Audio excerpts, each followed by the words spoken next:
They printed the seating chart so perfectly, except I wasn't even listed by name. It was the kind of evening that made the sidewalks shimmer. The kind where San Antonio's summer heat finally loosened its grip, just enough for the breeze to feel like a grace.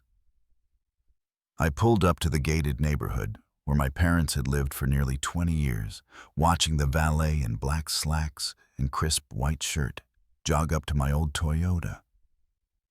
He smiled like I was part of the crowd.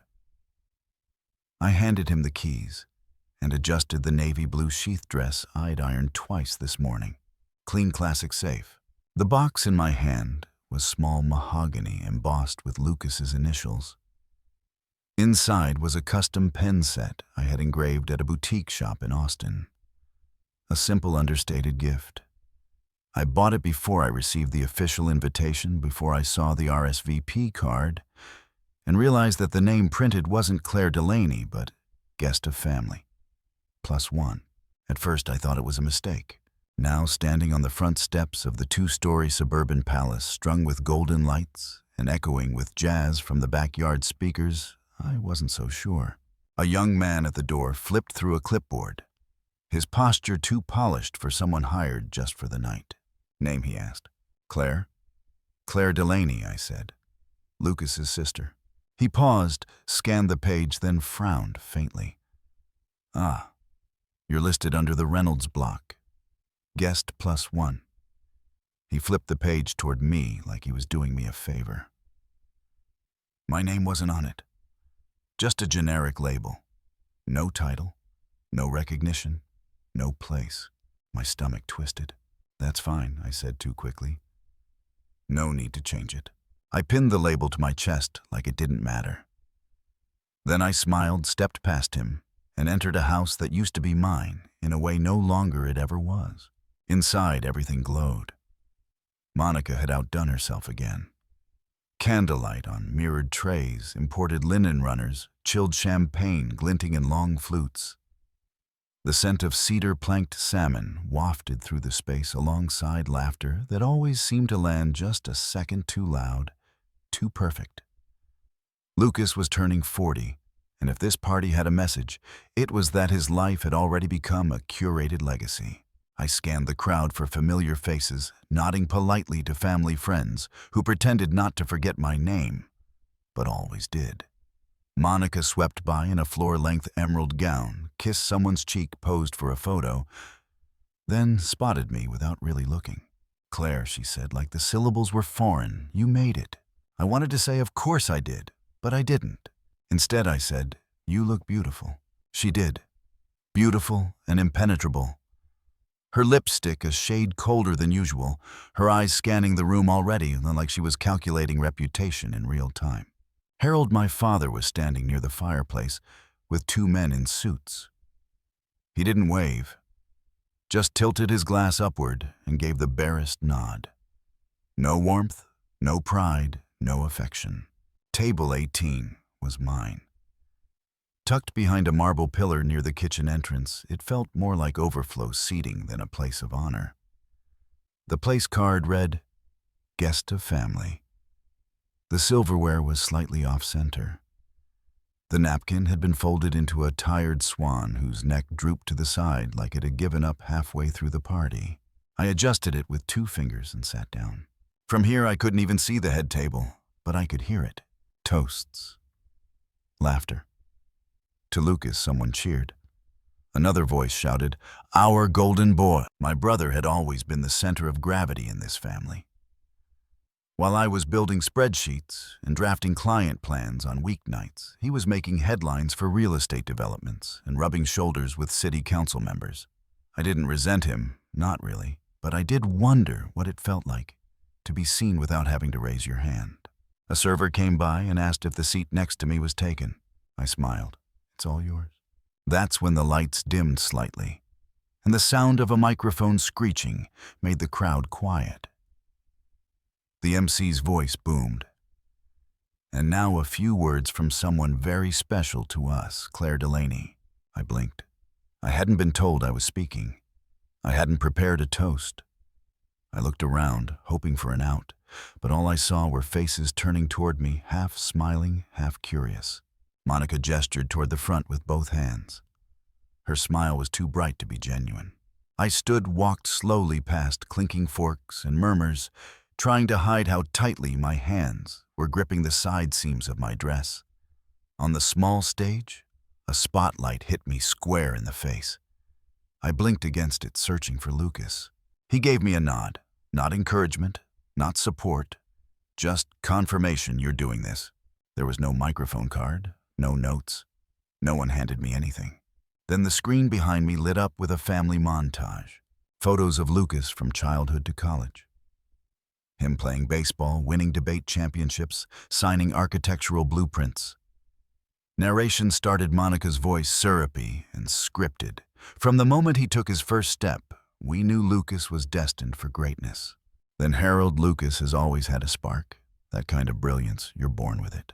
No mention of how I paid off his tuition loan after he crashed his car in junior year. No credit for the nights I helped him prep pitches or bail out his design firm during the pandemic slump. No trace of me. When the video ended, the applause was polite but distracted. Monica stood up and walked toward the mic. "Claire," she said, looping an arm around my shoulders. "Wouldn't it be the perfect gift if you gave your brother the condo key tonight? You've always been such a generous spirit." The room went silent. My spine stiffened. I glanced at her, searching her face for some hint that this was a joke. But her smile didn't falter. Harold added from his seat, "You don't even need all that space anymore, Claire. Come on, be practical."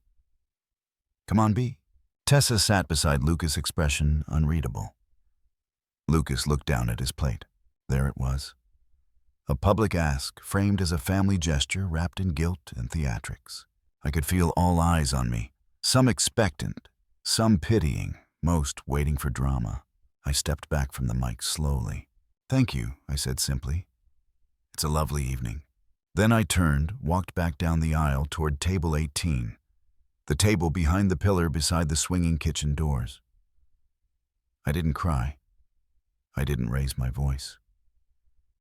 But something inside me folded in half, like the napkin waiting at my place. I sat back down, looked at that limp swan, and finally understood what it meant. They didn't forget me. They just never wanted to seat me where I could be seen.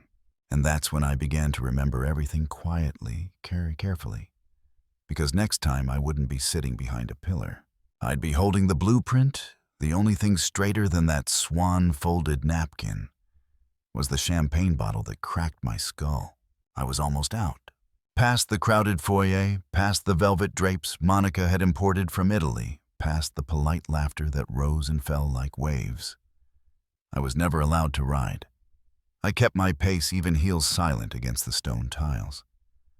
I just needed to reach the front steps, call an Uber, and remind myself that leaving quietly was not the same as losing. But fate, or rather Harold Delaney, had one more scene left to stage. He stood near the dessert table, shoulders, stiff hand loosely cradling the neck of a chilled champagne bottle like he was considering a refill. Monica hovered behind him with a glass of her own, whispering something just low enough for plausible deniability. Her expression wasn't worry. It was something colder, something practiced. "She embarrassed us," Monica hissed, her voice sharp enough to slice through the violin music piping in through the outdoor speakers. Harold's jaw tightened. I slowed, sensing it, the shift in the air, the crackling before the lightning strike. I should have walked faster, or slower, or said nothing, or said everything. Instead, I made eye contact. That was enough. He turned without warning. The base of the champagne bottle caught me just above the temple. Not a full blackout. More like a blinding camera flash that never faded. I staggered, the world spinning in jerky frames.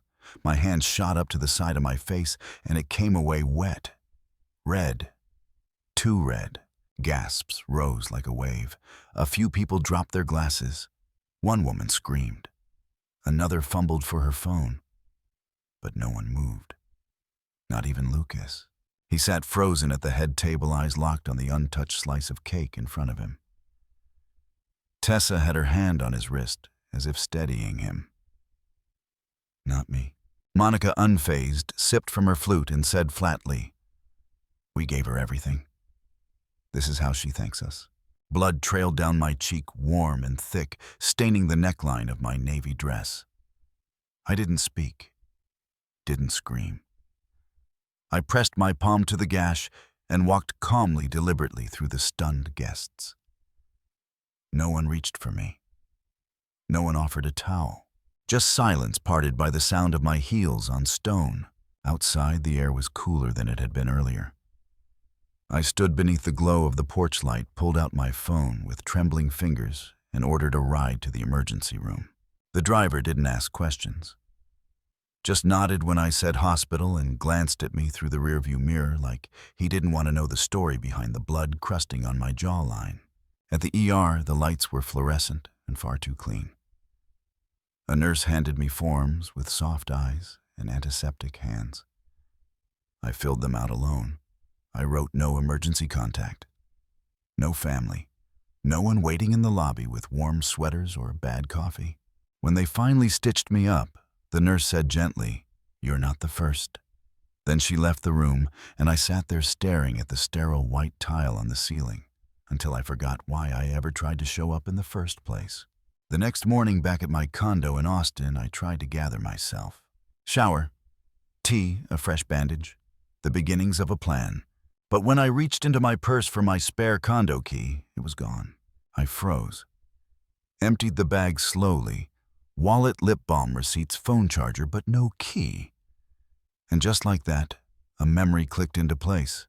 Last week, after a family dinner in Westlake, Harold had scooped up my tote by accident. I remembered him shrugging. "Thought it was your mother's?" he said, handing it back with a smirk I should have questioned harder. A vibration buzzed against the counter. Unknown number. "Hi, this is Jeanette from Home Quest Realty. Just confirming the 2 p.m. walkthrough at your condo today. We'll meet at the front entrance unless you prefer to use the lockbox." My stomach dropped. I didn't schedule anything, I said. Pause. "Oh." Papers shuffled on the other end. "It's listed under your name, but a Mr.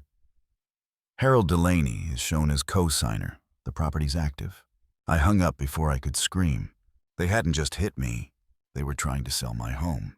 I called Mark Hastings before I could talk myself out of it. We'd met at a legal networking mixer a year ago. He was sharp, pragmatic, with a calm voice, like steel wrapped in velvet. When he picked up, I said, "I need legal help. Now."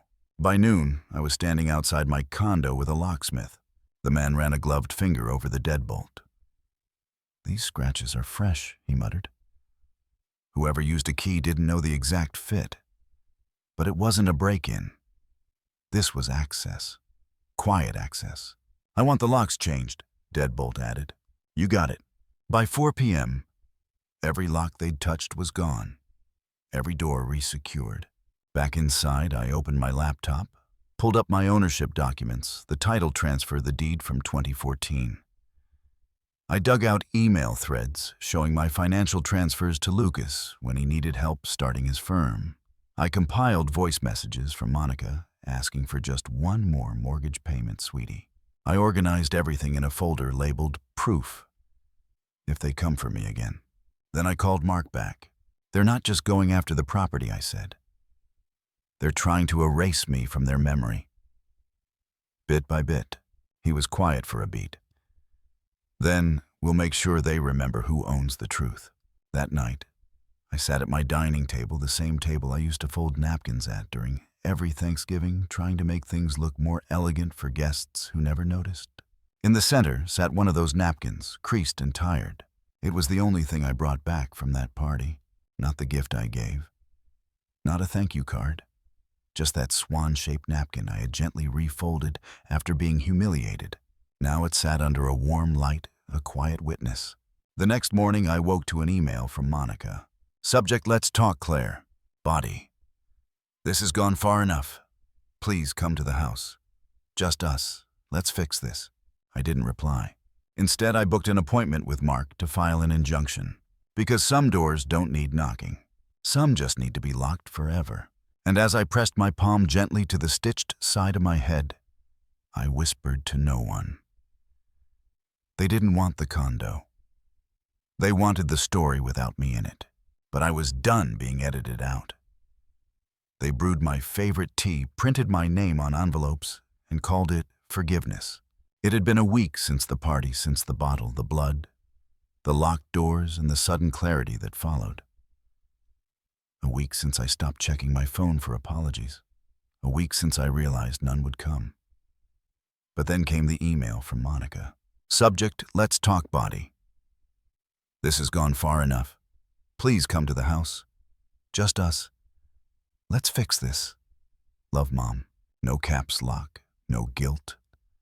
Just the illusion of softness wrapped in old perfume and digital ink. And I should have ignored it. I really should have. But hope, real hope, dies slower than logic. So I went. I arrived at 3:00 p.m. on the dot. The same driveway I had pulled into 1,000 times before now felt narrower. The rose bushes had been trimmed. The porch swept. Wind chimes clinked gently as if nothing violent had ever echoed through these walls. Monica opened the door before I knocked. "Claire, sweetheart," she said, her voice breathy, her arms open. I didn't return the hug. Inside the house had been staged like a photograph from a holiday catalog. Orchids on the coffee table. My favorite shortbread cookies laid out on porcelain. The scent of Earl Grey steeping in the kitchen. Photos, old ones, lined the mantel, me and Lucas as children, our trip to Galveston, my 5th grade spelling bee win. And there it was, the chair. My childhood seat by the window, fluffed and angled just right, waiting. Harold emerged from the hallway, crisp as ever, in a pressed button-down, carrying a thick manila envelope. Lucas sat stiffly at the edge of the couch, lips, tight eyes, unreadable. Tessa was notably absent. "We've been talking," Monica said, her smile stretched to fit the occasion. "And we think it's time we moved past everything. We don't want to fight," Harold added, holding the envelope like it contained a solution instead of a scheme. I didn't sit. "What is it?" I asked, gesturing to the envelope. "Just something to help us all move forward," Harold said smoothly, stepping closer. "A formality. We just want things to be fair." I took the envelope without a word and opened it slowly. Legal paper.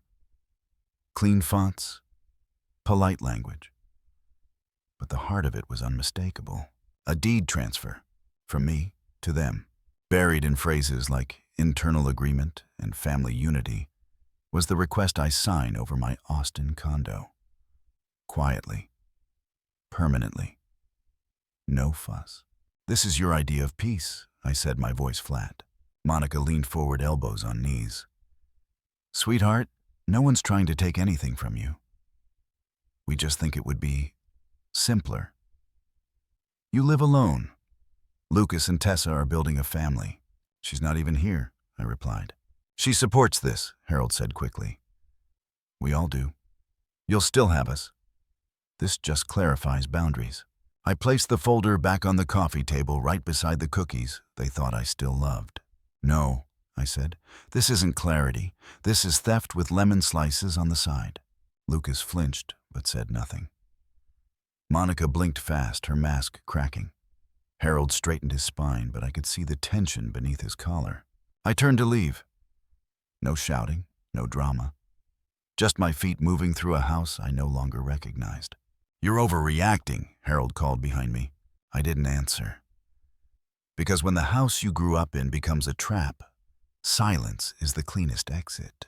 Back in my condo that night, the air felt too still, like the world was holding its breath with me.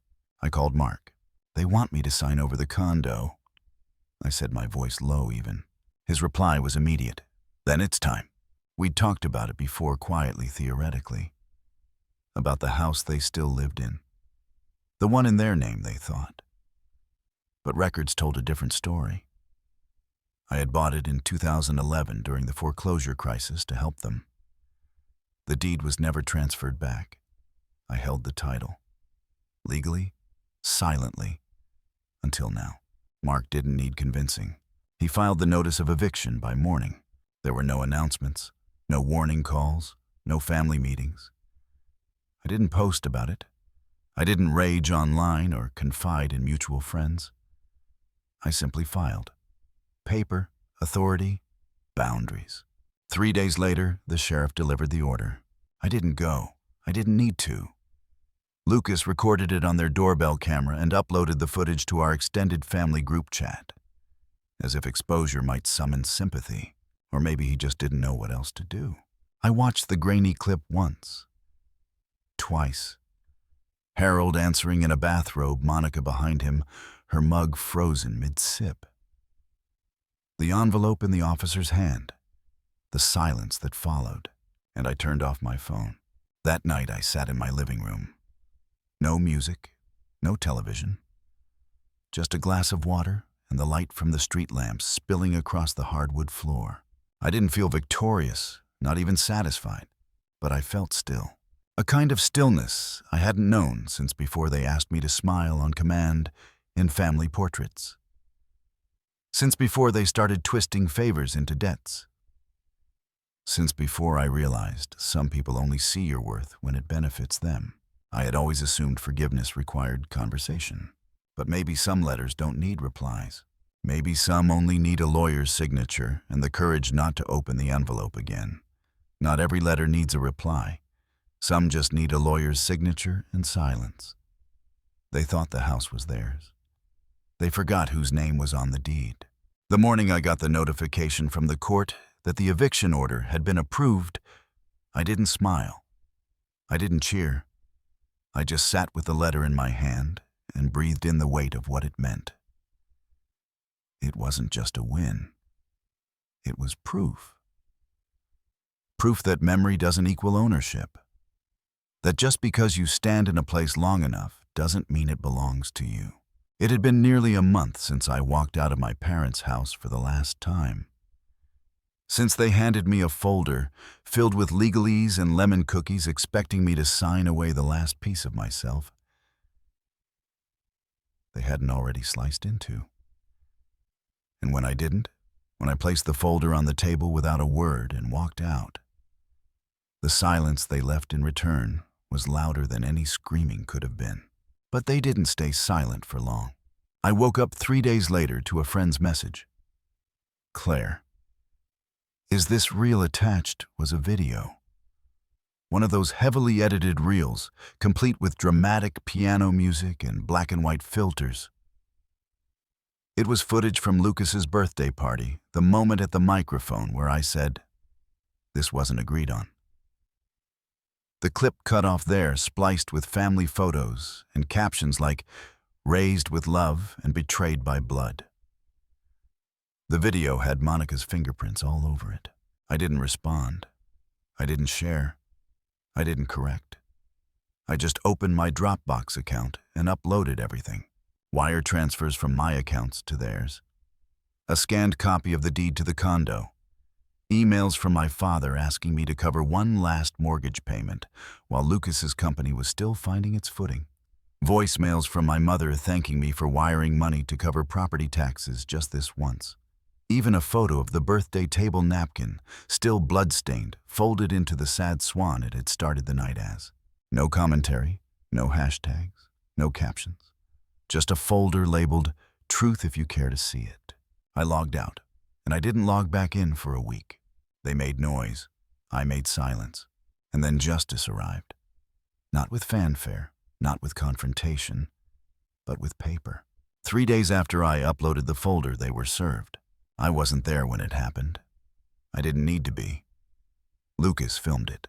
He posted the video in our extended family group chat, likely expecting pity, expecting outrage, hoping someone would scold me for turning against my own blood. Instead, it became the first clear evidence that the court order had landed. The grainy footage showed Orville standing at the front door of the house I bought in 2010, during the foreclosure crisis, blinking at the deputy like the morning sun had no right to be so honest. Monica was in the background, clutching a mug mouth slightly parted. When the deputy handed them the sealed envelope, she didn't cry. She stiffened, like a statue that had finally cracked. The comments in the group chat were mixed. A few shocked emojis. A few, "Is this for real?" One of my aunts left the chat entirely. I watched the video once, then closed my phone. I wasn't angry. I wasn't vindicated.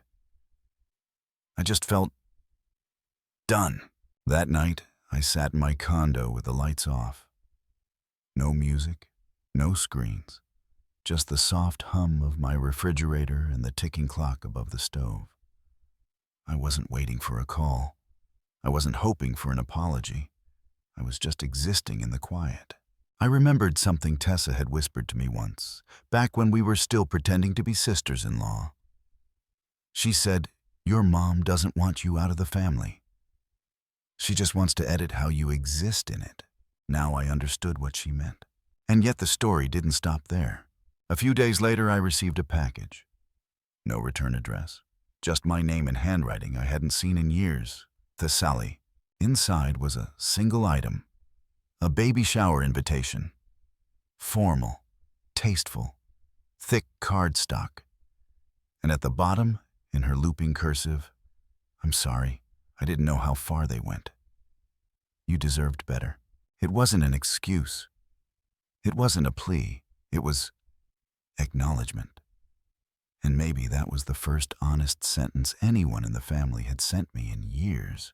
I didn't respond. I didn't go to the shower. But I didn't throw the card away either. Instead, I walked into my bedroom closet and pulled out an old shoebox I hadn't touched in years. Inside were bits of who I used to be photos, ticket stubs, a small silver ring from college. And at the very bottom, folded and yellowing, a letter from my father, dated 2011. "You were right, Claire. We would have lost the house if you hadn't stepped in. I know we don't say this enough, but we're proud of you, Dad." I sat on the floor for a long time holding that letter. They didn't lose the house when I stopped helping. They lost it the moment they convinced themselves they were entitled to it forever. When the deputy locked the front door of the house and handed the keys to my lawyer, I didn't drive over. I didn't want to see it empty. I didn't want to walk the rooms where I used to eat Sunday pancakes or watch reruns with Lucas while Mom filed her nails. Instead, I stayed home.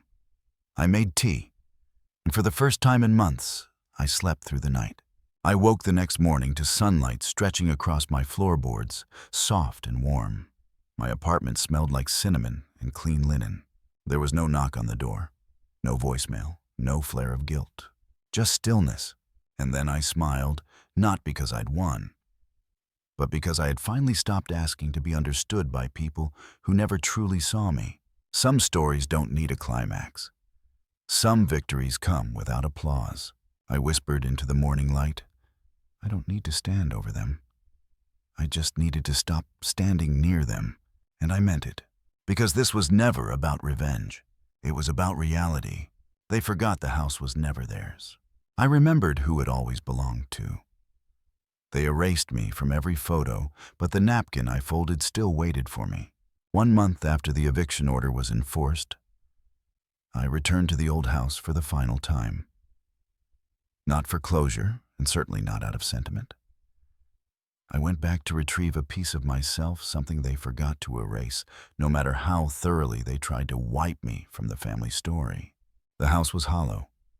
Empty walls, no framed portraits, no scent of coffee in the air. Just silence and dust where warmth used to live. I walked slowly into the dining room, the same space where a month earlier I was struck with a champagne bottle. And there it was, on the long abandoned table, still sitting upright, still slightly crooked, but intact, the swan-shaped napkin I had folded that night. It was the only thing left of me in that house. And somehow, they missed it. Back in Austin, a package arrived at my condo. Inside were old childhood photos, real ones, untouched. There I was, in a floral prom dress at my science fair, holding a 4th grade spelling bee trophy. My face was in all of them. On top, a handwritten note I didn't know. "I'm sorry." It was signed by Thessaly, my brother's wife. I didn't cry. I didn't smile either. But for once, someone had seen me not as a burden or a transaction, but as a person who once existed. That same week, my mother posted another video online, edited footage from my failed birthday toast, spliced to make me look ungrateful, unhinged. But I didn't react. I simply uploaded a Dropbox folder titled, "Truth If You Care to See It." Inside were contracts, bank wires, voice recordings, screenshots, original deeds.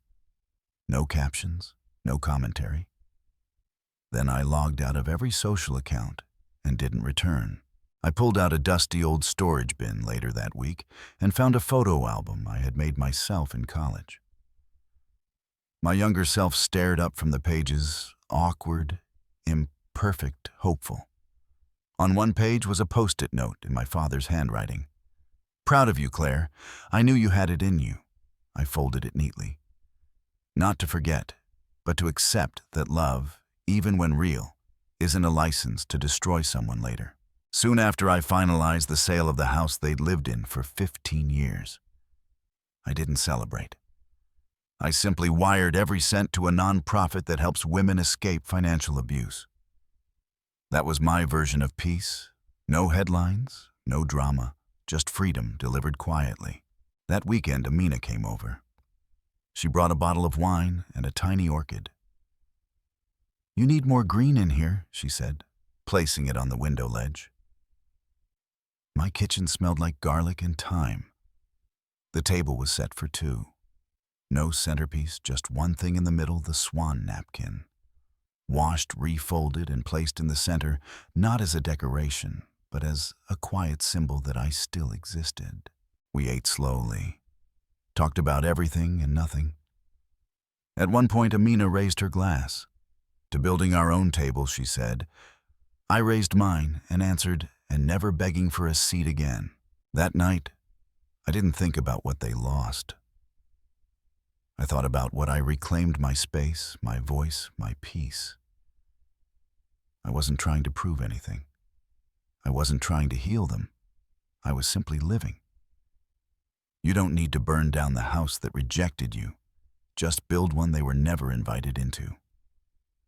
She wasn't invited to the table. They called her a guest in her own family. Then they struck her publicly, emotionally, and literally. But instead of fighting fire with fire, Claire Delaney chose something far more powerful. Quiet strength, legal clarity, and dignity they could never touch. In this story of betrayal and rebirth, Claire's family didn't just try to take her home. They tried to erase her, entirely rewriting memories, twisting narratives, and manipulating public opinion. But they forgot one thing: the name on the deed.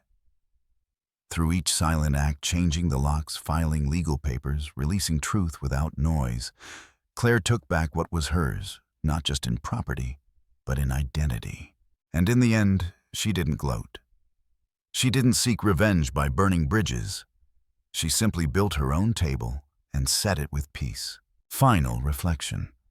To me, this story is more than a family conflict. It's a reminder that silence can be a form of revolution, that sometimes the deepest power comes not from screaming, but from no longer needing to explain yourself. Claire didn't win by outshouting them. She won by stepping away and letting truth speak on its own. Life lesson. You don't need to justify your worth to those determined to misunderstand it. You don't need to be visible in their photos to prove you've lived. You just need to keep building quietly, clearly, and on your own terms. If this story moved you, or reminded you of your own journey, leave a comment below. I'd love to hear your thoughts. And if you believe in justice through calm courage, subscribe to follow more stories like this. Your voice matters here. Bạn đã nói viết liền mạch như một câu chuyện. ChatGPT deny she was never truly part of the picture, and not just metaphorically. At her brother's grand birthday celebration, Claire Delaney's name didn't even make the seating chart. She was labeled as a +1, a detail that might seem minor unless you know what it's like to be erased in your own family. That night, under chandeliers and champagne, her parents staged what they thought was a perfect public gift, asking Claire to graciously hand over her $450,000 Austin condo to her brother and his new wife, in front of everyone. But Claire didn't shout. She didn't argue. She smiled, folded her napkin, and walked away. Later that night, her father shattered a champagne bottle against her head near the dessert table. Still no one intervened. Not Lucas, the brother she had once financially rescued. Not Monica, the mother who said, "We gave her everything." Claire left the party bleeding physically and emotionally. Alone, she changed her locks, hired a lawyer, and uncovered a quiet truth. Her family had not only stolen her spare key, they had already scheduled a real estate showing of her home without her consent. They didn't stop. Weeks later, they called her back with cookies and tea, hiding transfer papers in envelopes labeled as peace. Claire didn't sign. Instead, she filed eviction paperwork for the home her parents lived in, the one she had purchased years ago, in their name never legally transferred back.